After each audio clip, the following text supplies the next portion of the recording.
I, 44-year male, and my soon-to-be ex, 39-year female, were married for 11 years. No kids. We were a somewhat overweight couple until 2 years ago, when a blood test revealed my susceptibility to diabetes, gout, and hypertension. This scared me, prompting both of us to gradually adopt a healthier lifestyle. I shed weight from 117 to 85 kilograms, and my wife, let's call her Jane, went from 83 to 65 kilograms. We felt fantastic, and fortunately, I didn't develop those diseases. We regularly attended a gym in the afternoons, where an athletic coach, whom we'll refer to as Baldy, worked. As Jane got into shape, I noticed other men turning their heads to look at her. I felt proud of her transformation. She's curvy with amazing legs, and Baldy was no exception to the attention she received. I observed Baldy checking out women's backsides multiple times, and he enjoyed flaunting his ripped physique. Once, while using elliptical machines, Baldy removed his t-shirt and started doing crossovers in front of a cable machine. I exchanged a look with Jane, expressing my disbelief, but she was seemingly captivated by him wetting her lips. Baldy grinned, and I felt disheartened. I mentioned Baldy's showboating on our way home, and Jane claimed not to have noticed, saying she must have been preoccupied with something else. Despite shrugging it off, I couldn't help but notice an increased frequency in their conversations at the gym.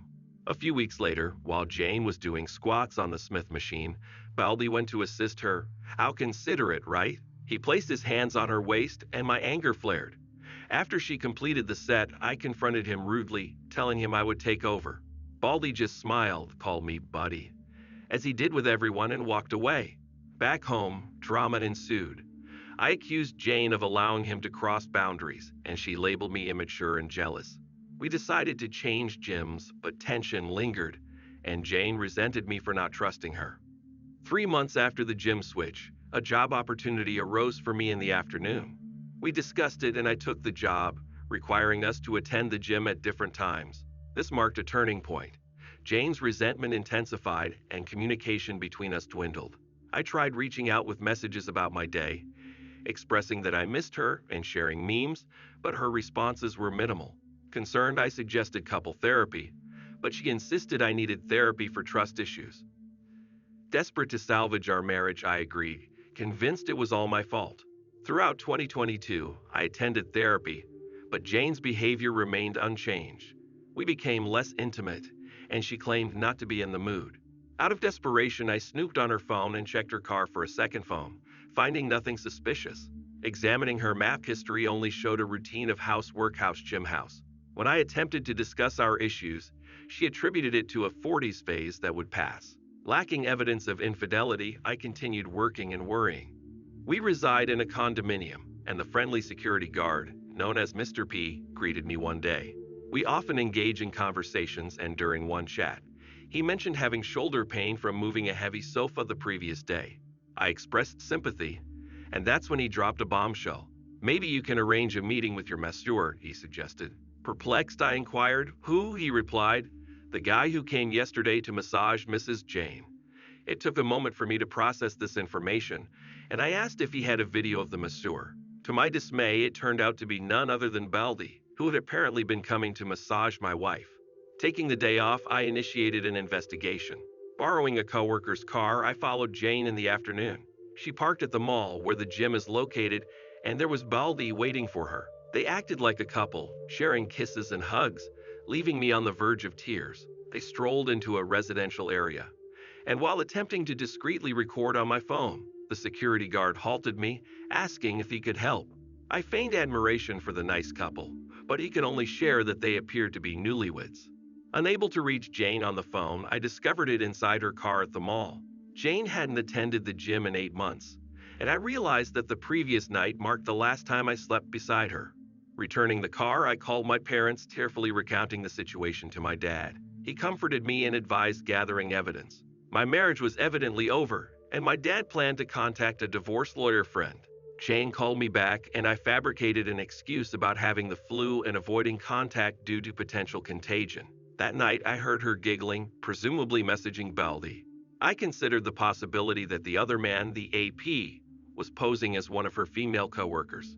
The next morning, while Jane was in the shower, I took her phone, created a session on my laptop, and placed the phone back in its original spot. The session allowed me to monitor conversations when the phone was near my laptop or on the same Wi-Fi network. I discovered a profile under a female name with a dumbbell as the profile picture. Though most conversations were deleted, they seemingly used work-related code words as a precaution against snooping.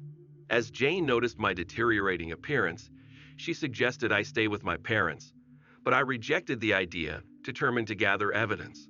After she left, I contacted my dad, who provided the lawyer's name and number. I explained the situation to the lawyer, who cautioned that the text captions I captured might not serve as concrete evidence. Despite taking pictures of Jane and Baldy at the mall, legal challenges loomed due to invasion of privacy concerns in the residential area. At work, I found myself in a daze, contemplating how to gather evidence. The idea of installing secret cameras at home crossed my mind, but Baldy rarely visited, and Jane might discover them. Then a thought struck me. What if I were out of the picture? I messaged Jane, claiming I tested positive for a bug and needed to stay at my parents' for assistance. Surprisingly, she liked the idea, assuring me she'd call every day. I contacted my dad and brother. Upon returning home, Jane had already packed a suitcase for me, seemingly eager to rid herself of my presence. Telling her I'd take my laptop, I discreetly checked her messages. One message read, "Boss will be out of the office. Want to come to my desk?" She sent this message almost after I told her I was positive for the bug. Good, she bit.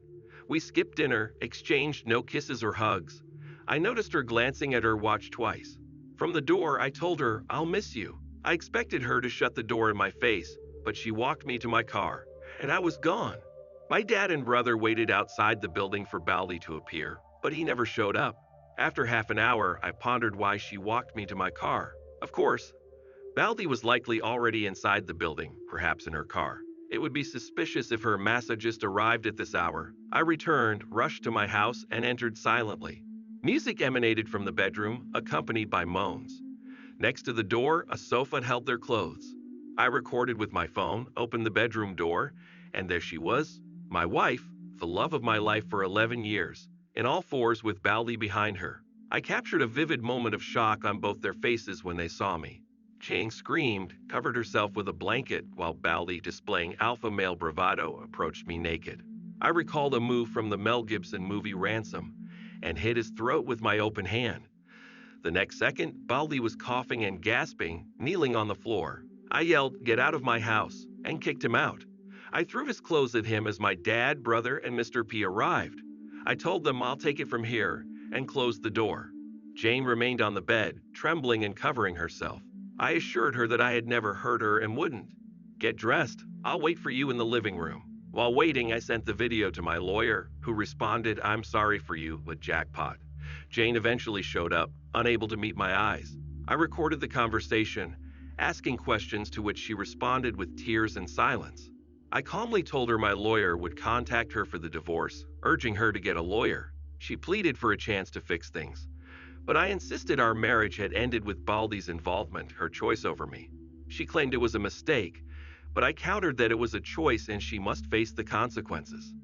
I gave her an ultimatum to confess to her sister, or I would show her the video.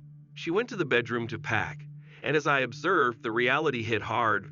The person I shared my house with was no longer my wife. I retreated to the spare room and broke down. Later, I called my dad, who informed me that Baldy considered pressing charges, but dropped the idea after Mr. P pointed out he hadn't signed in, making him a trespasser liable to the condo's lawsuit. My brother, being nosy, overheard through the door, and my dad guided him away to his car. Exhausted with restless nights, I nearly passed out in the spare room. The next morning, my phone was flooded with Jane's apologies and pleas for a second chance. I opted to block her. My sister-in-law called, unaware of the situation, mentioning only that Jane and I were fighting. I'm relieved my late father-in-law isn't around to witness Jane's behavior.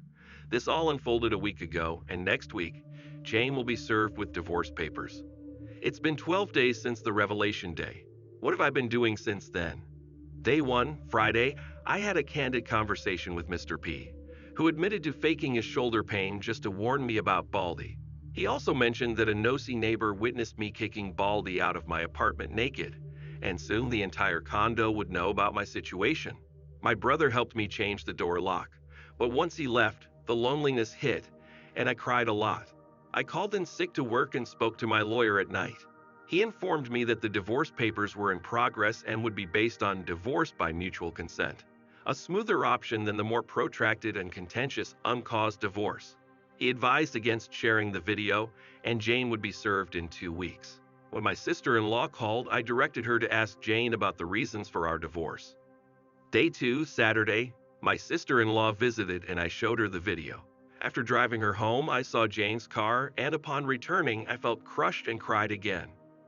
Day 3, Sunday, I visited my parents, and my mom shared my sorrow as she had genuinely cared for Jane.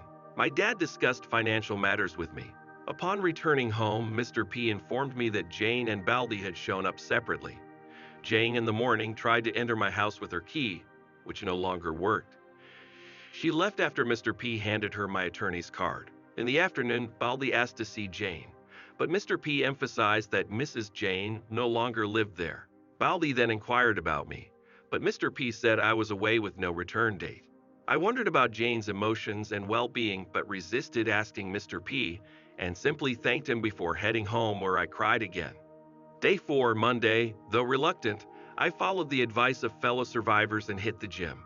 After finding a new gym near my job, I had a satisfying workout. Back at work, I refrained from tears and began removing all of Jane's pictures at home. Day 5, Tuesday, a meeting with my lawyer focused on reviewing my assets. Luckily, my dad had Jane sign a prenup, safeguarding what I had before marriage, mainly my house. The remaining assets would be split 50-50, and I could seek compensation for her adultery, potentially affecting alimony. I decided against fighting for everything, as reminders of her surrounded me. On my way home, I faced whispers from neighbors who greeted me awkwardly. I anticipated this reaction. Later, I went to the gym and work, which repeats throughout the week. Day 6, Wednesday, nothing noteworthy happened. With only Facebook as my social media platform, I ignored direct messages urging me to contact Jane. I closed Facebook and turned to Reddit, finding solace in the stories of fellow champions who had overcome similar challenges. Sharing my own experience seemed like a positive step forward. Day 7, Thursday, I began writing and posted it before heading to the gym. At work, I was amazed by the number of people reacting to my story. I spent time responding to some comments. Day 8, Friday, I spent the morning reading and replying to comments, feeling appreciated and smiling. 2 comments stood out, suggesting that I report AP, affair partner, to my old gym and consider a fresh start as my home was tainted. Before going to the gym, I searched for real estate agents to sell or rent my house, as I no longer felt comfortable there.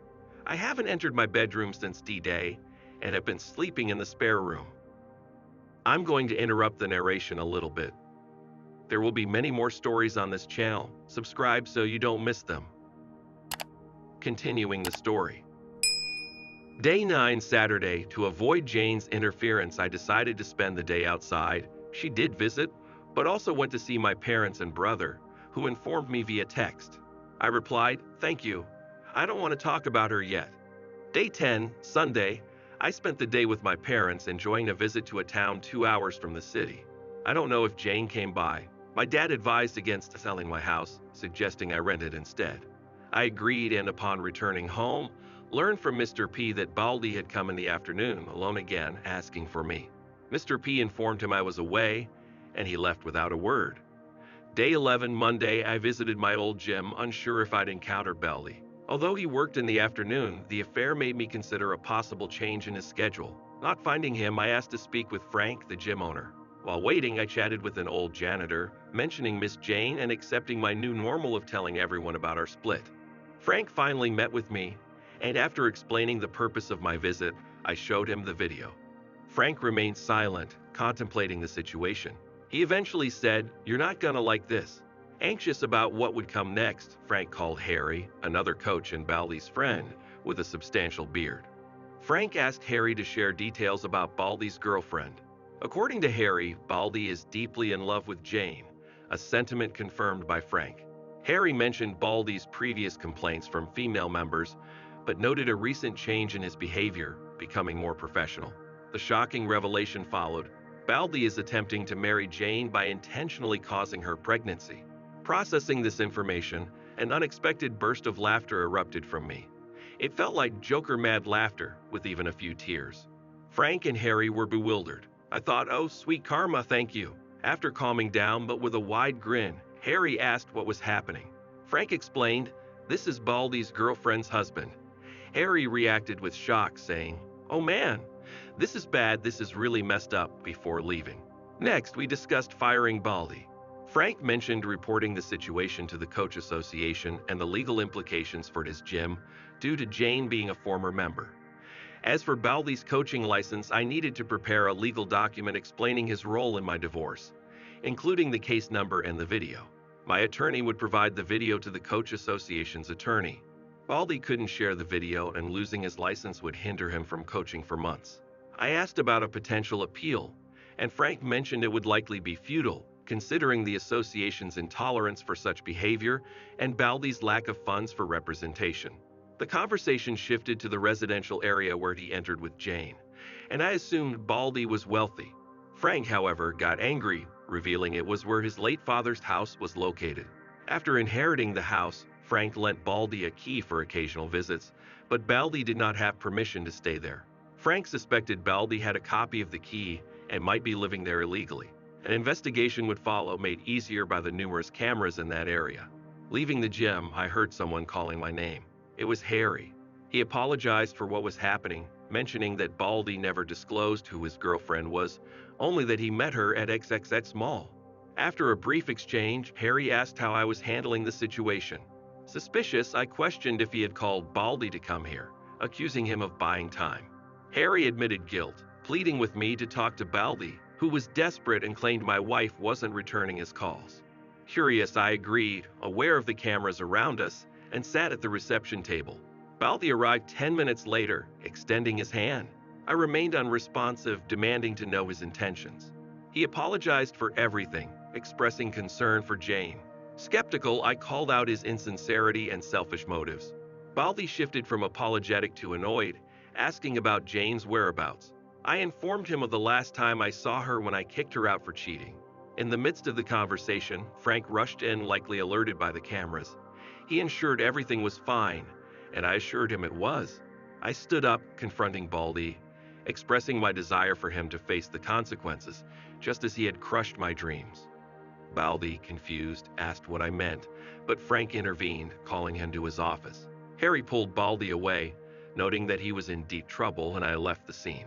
Day 12, Tuesday, feeling ready to face Jane. I'm still grinning as I type this. So how you been? Thanks for watching. Write your opinion about this story in the comments.